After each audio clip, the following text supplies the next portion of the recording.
अगर मैं आपसे कहूं क्या बीसीसीआई को अब संभालेंगे आपके सचिन तेंदुलकर? क्योंकि हाल फिलहाल अभी ये चर्चाएं चलना चालू हो गई हैं कि क्या पता आपके सचिन तेंदुलकर साहब बीसीसीआई के चीफ बना उठें।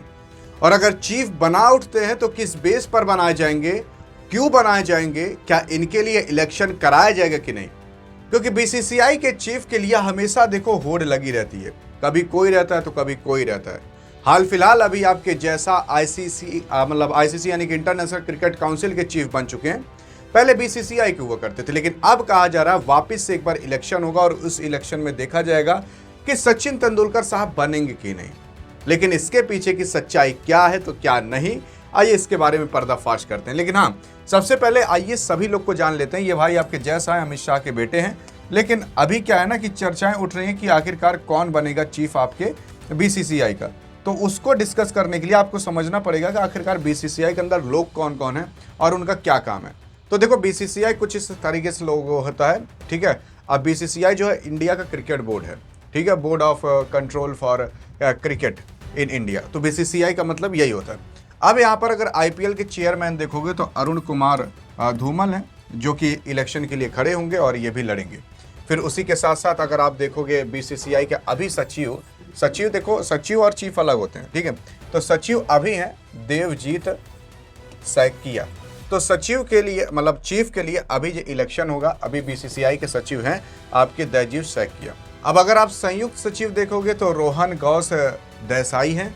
अब अगर देखोगे तो ये लोग अपने अपने पद पर हैं, अपने अपना पद काफ़ी अच्छे से काम कर रहे हैं। कोषाध्यक्ष की बात करें तो आपके आ जाते हैं प्रभतेज सिंह भाटी। फिर उसके बाद अगर उपाध्यक्ष सचिव की बात करेंगे तो राजीव शुक्ला आ जाते हैं।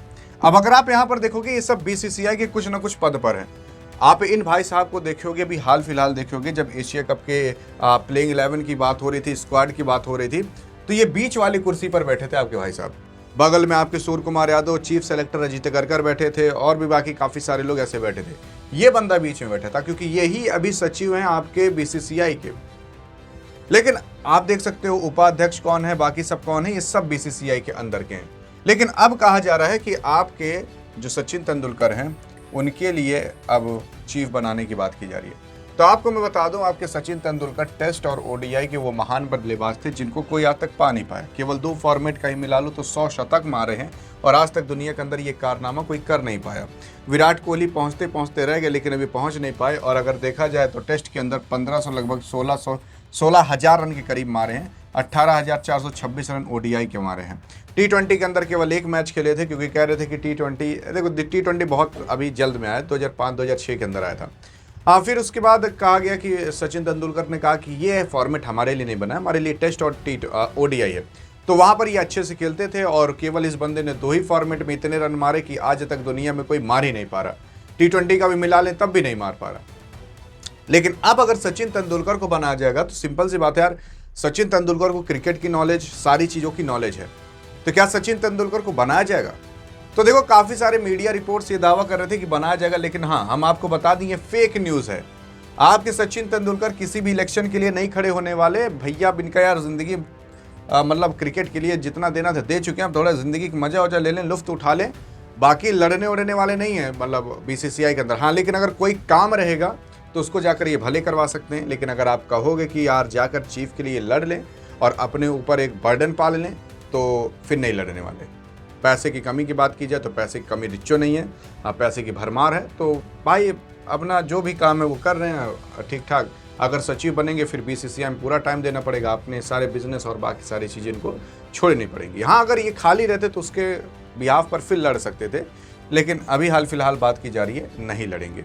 लेकिन अगर आप ये देखने की कोशिश करोगे कि ये जो अंदर बैठे रहते हैं, मेन इनकी पावर रहती है।